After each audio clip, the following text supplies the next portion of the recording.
गायत्री शक्तिपीठ कल्याणपुर पंकी रोड। ये गायत्री शक्तिपीठ परम पूज्य आचार्य पंडित श्री राम शर्मा जी के कर कमलों द्वारा स्थापित किया गया है। 18 अप्रैल दिन शनिवार वर्ष 1981। चलिए कपूर साहब मंदिर की तरफ ले चलिए। आइए।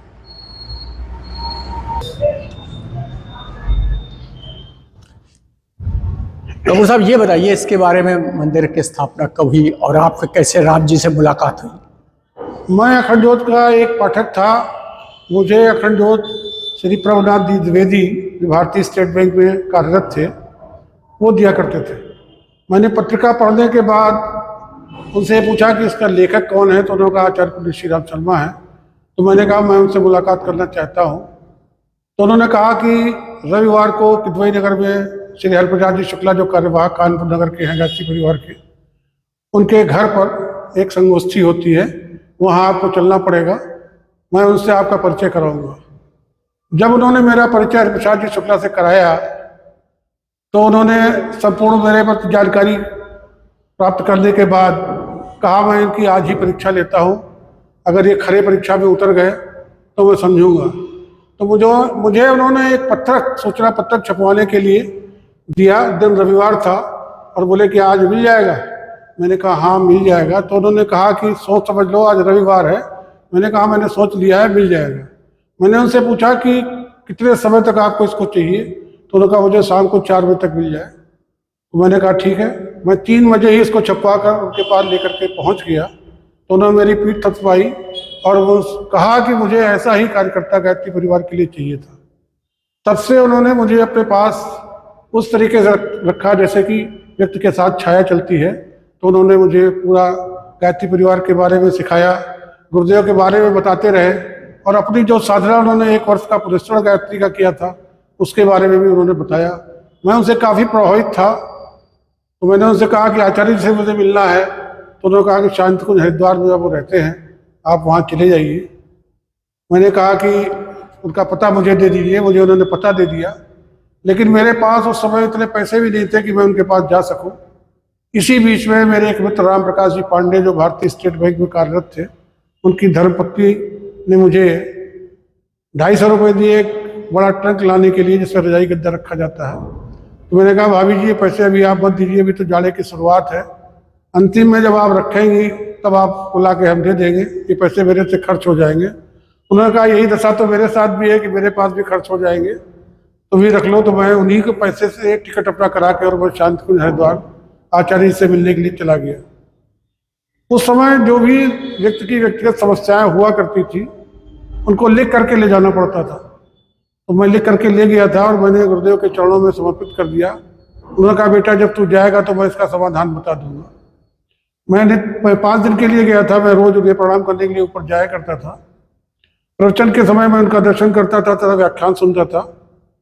जब मैं उनके बाद अंतिम दिन विदाई के दिन चलने लगा तो उन्होंने कहा बेटा मैं तुम्हारे साथ हूँ, तो लगन से लग जा और गायत्री की साधना पकड़ ले और तू आगे कार्य में सफल होता चला जाएगा। उसी दिन से मैंने गायत्री का पल्ला पकड़ लिया गुरुदेव के बताए हुए सिद्धांतों के अनुसार और मैं आगे बढ़ता ही चला गया। बीच में व्यापार में जो परिस्थिति खराब थी वो सब सुधर गई। बाजार का जितना कर्ज था सब उतर गया। भाई बहनों की शादी की, अपनी शादी की, और उसके बाद मैं मिशन के कार्यों में हमेशा आगे से आगे बढ़ता चला गया। गुरुदेव ने यहाँ तक पहुँचाया कि मुझे भारत के कई प्रधानमंत्री से, अटल बिहारी वाजपेयी से, LK आडवाणी से, ज्ञानी जैल सिंह से, चौधरी चरण सिंह से, इन तमाम नेताओं से मिलने का मौका मिला गुरुदेव के माध्यम से। मैं ये सोचता हूँ आज की इतनी कम उम्र में कहाँ से गुरुदेव ने हमें कहाँ तक पहुँचा दिया था, और आज उनकी इतनी बड़ी कृपा है कि हम बता नहीं सकते। मैंने जब गुरुदेव से मिल करके आया था तभी मैंने संकल्प ले लिया था कि मैं मिशन का काम प्रथम करूंगा, अपना काम बाद में। उस से मैं नियमित मिशन के कार्यों के लिए सदैव तत्पर रहा और आगे बढ़ता चला गया। उस समय तो मेरा सारा कार्य क्षेत्र साइकिल से या पैदल हुआ करता था, लेकिन समय अनुकूल साधन मिलते गए और मैं आगे बढ़ता चला गया और गुरुदेव के काम में मैं शांति कुंज बराबर जाता रहा। एक बार मैंने गुरुदेव से कहा कि कभी आप कानपुर आइए। तो उन्होंने कहा कि बेटा मैं तो अब मथुरा से शांति कुंज आ गया हूँ, अब अगर मैं यहाँ से निकलूँगा तो पूरे भारतवर्ष में मुझे 24 शक्तिपीठ बनाने हैं। जो कार्यकर्ता संकल्प लेंगे उनके यहाँ मैं प्राण प्रतिष्ठा के लिए अवश्य आऊँगा। मैंने कहा आप आशीर्वाद दीजिए, मैं प्रयास करूँगा। उसी क्रम में मैं कानपुर आया और मेरे पड़ोस के एक दुकानदार थे पांडे जी। मैंने उनसे कहा कि पांडे जी मुझे जगह चाहिए शक्तिपीठ के लिए। तो श्री आनंदेश्वर पांडे ने कहा कि जगह तो मेरे पास कल्याणपुर है, आकर के देख लो। तो मैं जब कल्याणपुर आया तो मैंने देखा एक हाल बना हुआ, अनप्लास्टर्ड हाल था। तो उन्होंने दिखाया और आगे की खुली जगह दिखाई, पीछे की जगह दिखाई। तो मैंने कहा जगह तो उपयुक्त है, कोई दिक्कत नहीं, आप अगर संकल्प लेना चाहें तो मेरे साथ हरिद्वार चले। तो उन्होंने अपनी हामी भर दी और मेरे साथ वो हरिद्वार आचार्य से मिलने के लिए मैं कागज पत्रों के साथ चले और गुरुदेव के चरणों में सारे कागजात इस भूमि और भवन के समर्पित कर दिए। तब मैंने गुरुदेव से कहा कि अब तो संकल्प पूरा हो गया है, अब आप कब आएंगे। तो उन्होंने तिथि निर्धारित कर दी 18 अप्रैल। 18 अप्रैल को जब कानपुर वो आए तो नाना राव पार्क में उनका संबोधन था, जिससे कानपुर जिले के आसपास के सभी लोग एकत्रित हुए और लाखों की भीड़ इकट्ठा हुई उस समय। और गुरुदेव को खुली जीप में फूलबाग से और कल्याणपुर तक लाया गया। कल्याणपुर के बाद IIT के प्रेमिसेस में एक चरणपीठ की स्थापना की गई, जहाँ पर गुरुदेव उस चरण पड़े थे IIT के अंदर। वहाँ पर आज भी एक चरणपीठ विनिर्मित है। ये कानपुर का सौभाग्य है कि परम पूज्य गुरुदेव के द्वारा गायत्री शक्तिपीठ कल्याणपुर की प्राण प्रतिष्ठा हुई, जिसमें लाखों लाख लोगों ने भागीदारी की। नाना राव पार्क से हजारों कार्यकर्ता कल्याणपुर और IIT तक पैदल आए, जिनकी भी सराहना हम मुक्तकंठ से करते हैं। बहुत से कार्यकर्ता जो आज हमारे बीच में नहीं हैं, उन्होंने भी अपना बहुत ही अमूल्य समय और श्रम और पैसा इस मिशन के लिए दिया और मिशन को आगे बढ़ाने में सदैव तन मन धन से समर्पित रहे। हम सबसे बड़ा योगदान अपने बीच में श्री आनंदेश्वर पांडे की धर्मपत्नी श्रीमती सावित्री देवी पांडे का मानेंगे, क्योंकि ये भूमि उन्हीं के नाम थी। जब मैंने उनसे याचना की और प्रार्थना की तो उन्होंने साहस स्वीकार कर लिया और बोले इससे बढ़िया इसका उपयोग जीवन में और क्या हो सकता है। उन्हीं के परिणाम स्वरूप आज ये गायत्री शक्तिपीठ परम पूज्य गुरुदेव पंडित श्री राम शर्मा आचार्य जी के कर कमलों द्वारा कल्याणपुर में स्थापित है, जो कानपुर का गौरव है। मेरा एक प्रयास रहेगा कि कानपुर में जितने भी शक्तिपीठ है उनमें ये अग्रणी रहे, ऐसा मेरा विचार है। और लोगों का सहयोग इस क्रम में निरंतर मिलता जा रहा है, जिसके लिए हम सभी गायत्री परिवार के परिजनों को हृदय से आभारी हैं कि वो अपने तन मन धन से सदैव हमारा साथ दे रहे हैं। अच्छा कपूर साहब, ये कितने वर्ष हो गए गायत्री पीठ को यहाँ पे? गायत्री से 18 अप्रैल सन 1981 की स्थापना हुई थी, करीब 42 वर्ष हो गए हैं। और इसमें किस किस मूर्तियां हैं माँ की, जरा सा बताएंगे? हाँ, इसमें मुख्य मूर्ति हमारी प्रथम जो है वेद माता गायत्री की है, दूसरी आदिशक्ति माँ दुर्गा की है और तीसरी माँ सावित्री की है। अच्छा अच्छा, तो इसकी पूजा यहाँ कोई पुजारी है जो पूजा? हाँ, यहाँ पर श्री गणेश प्रसाद जी शुक्ल जो एलेमको से रिटायर्ड है, वो करीब 4 वर्ष से अपना अमूल्य समय दे रहे हैं। मिशन के ऊपर उनका कोई भार नहीं है, अपने खर्चे से वो यहाँ अपना जीवन व्यतीत कर रहे हैं और साधना कर रहे हैं और लोगों को साधना के लिए प्रेरित करते हैं। तो आरती का टाइम क्या क्या है इस पे? प्रातः 6 बजे मंदिर खुल जाता है, 6 बजे उसकी आरती होती है प्रातःकाल की। उसके बाद 7 से 8 नित्य हवन होता है और सायंकाल 6:30 बजे आरती होती है और 9 बजे फिर पट बंद होते हैं।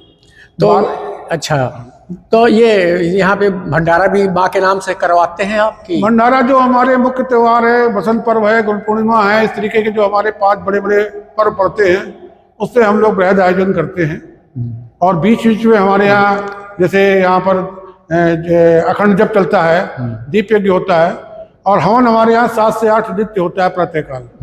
तो अभी ऊपर भी आपका हमने हॉल देखा है, हॉल अभी उस हॉल में अभी काम चल रहा है आपका। ये काम कब तक खत्म होगा जब पूरा? नहीं, मैं बताऊंगा। जब मुझे हॉल मिला था तो RBC का बना हुआ था, तो काफी समय बने हुए हो गए थे, तो उससे पानी का रिसाव आने लगा था, जिससे व्यतिक्रम उत्पन्न होता था।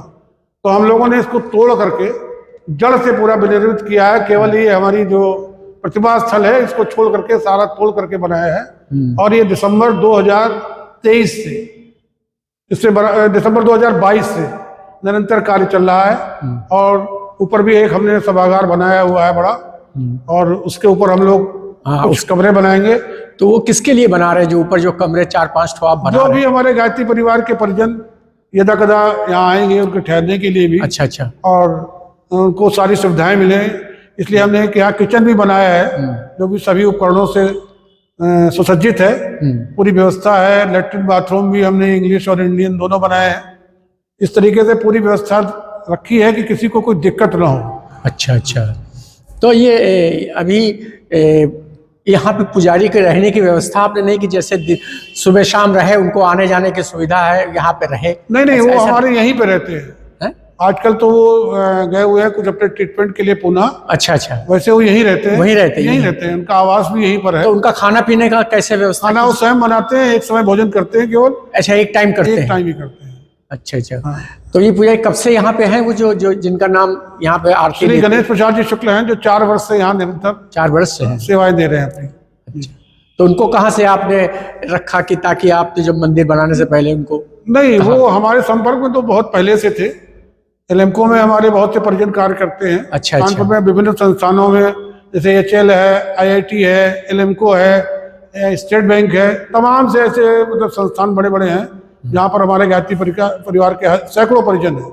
उन्हीं में हमारे संपर्क में निरंतर थे। तो मैंने इनसे आग्रह किया कि समयदान आपका हमें चाहिए, तो उन्होंने कहा ठीक है, हम तैयार हैं। तो जबकि इनका मकान ही आवास विकास पे ही है, लेकिन वो यहीं रहते, यहीं से ऑफिस जाते रहे। अब तो खैर सेवा मुक्त हो गए, सेवा मुक्त हो गए, और मिशन पे कोई भार नहीं है। अपने पेंशन से ही वो अपना खाना पीना वहन करते हैं। शक्तिपीठ से कोई एक नया पैसा नहीं देता। अच्छा अच्छा। कपूर साहब, आपने ये इस हाल के बारे में बताया था ना, इसके बारे में बताइए फिर आप। ये सभागार हमने सारे कार्यक्रमों के लिए बनाया है। जो भी हमारे पास संस्कार के लोग आते हैं, किसी भी प्रकार का संस्कार, उसके लिए हमने हाल तैयार कराया है, जिसमें कि कार्यक्रम आबादगत से हर मौसम में होते रहे। ये फोटो है, इनके बारे में कुछ बताइए। जो ये आचार्य जी की विभिन्न प्रतिभाओं की हमने फोटो बनवा रखी है, जो समय समय पर कार्यक्रमों में प्रयोग की जाती हैं। और जब कभी कोई बड़ा कार्यक्रम होता है तो उसमें काम आती है। इस उद्देश्य से हमने बनवा रखी है। तो ये कार्य कब तक समाप्त हो जाएगा, जो आप ये काम चल रहा है आपका ये सब कार्यक्रम? तो हमने ये संकल्प लिया है कि शक्तिपीठ पे कुछ ना कुछ चलता रहे निरंतर। अच्छा। इस उद्देश्य से हमने अब यहाँ पर मार्बल लगने जा रहा है फर्श पर। अच्छा, फर्श पे मार्बल लगे? पूरा मार्बल लग रहे हैं, जीने में मार्बल हमारे लग गया है। तो हम चाहते हैं कि इसको इस स्तर का बनाया जाए कि लोग आकर्षित होकर के देखने भी आए, और यहाँ जितने गुरुदेव के द्वारा संचालित कार्यक्रम हैं वो भी यहाँ पर सब शुरू किए जा रहे हैं। ये उद्देश्य लेकर के ये हाल हम लोगों ने। इसके बारे में कपूर साहब बताइए, ये जो ऊपर छत पे आप कार्य चल रहा है, यहाँ पर अभी एक हमारा टेम्परेरी तो स्टोर रूम बना हुआ है। हाँ। लेकिन हमने यहाँ पर 4 कमरे विद लेटरिन बाथरूम अटैच बनाने जा रहे हैं, जिससे भी जो भी हमारे गायत्री परिवार के परिजन यहाँ कभी आकस्मिक आए हैं, उन्हें किसी प्रकार की कोई ठहरने की दिक्कत न हो। इस उद्देश्य से हमारा निर्माण कार्य चल रहा है निरंतर, और चलता रहेगा, ये मेरा संकल्प है। अच्छा, कमरे किधर किधर बनेंगे? कमरे इस साइड में बनेंगे। अच्छा अच्छा, इधर की तरफ। और ये सामने जो दिख रहा है? नहीं, सामने तो ये खुला रहेगा पूरा। अच्छा, ये सब खुला रहेगा। हाँ। और ये जो एक हमने एक टेम्परेरी स्टोर रूम बनाया है, ये वाला। अच्छा। हमारे पास हमारी योजना ये है कि 108 कुंडी यज्ञ के लिए पूरी यज्ञ व्यवस्था हमारे पास रहे। इस क्रम में हम पूरी तैयारी में हैं, और हमारे पास 108 हवन कुंड बन करके तैयार भी हो गए हैं। गायत्री माता की जय हो, गायत्री माता की जय हो, यज्ञ भगवान की, यज्ञ भगवान की, यज्ञ भगवान की, परम पूज्य गुरुदेव की, परम पूज्य गुरुदेव की, वंदनीय माता जी की, वंदनीय माता जी की, वंदनीय माता। अच्छा कपूर साहब, ये बताइए, इस मंदिर में और कौन कौन से आपके साथ सहयोगी हैं, उसके बारे में कुछ बताइए। हमारे मंदिर में कुछ लोग ऐसे समर्पित हैं जिनका नाम लेने में मुझे गर्व हो रहा है। उसमें श्री अग्नोत्री जी हैं, श्री मनीष जी हैं, श्री शैलेंद्र मिश्र जी हैं, श्री नयन कटियार जी हैं, और आपके हमारे एक बैंक ऑफ बड़ौदा से सिंह साहब हैं, प्रताप सिंह जी, इन सब लोगों का इतना अमूल्य सहयोग रहता है जिनका भी शब्दों में कोई वर्णन नहीं है। 24 घंटे में जिस समय भी आप याद करें, ये लोग समर्पित भाव से कार्य करते हैं। इसलिए हम कहेंगे कि ऐसे गुरुदेव के माणिक मोती हमारे बीच में जुड़े हुए हैं, जिनसे हम सब मिल करके इस कार्य को आगे कर पा रहे हैं। और सदैव हम इन सभी के आभारी भी रहेंगे कि इन्होंने तन मन धन से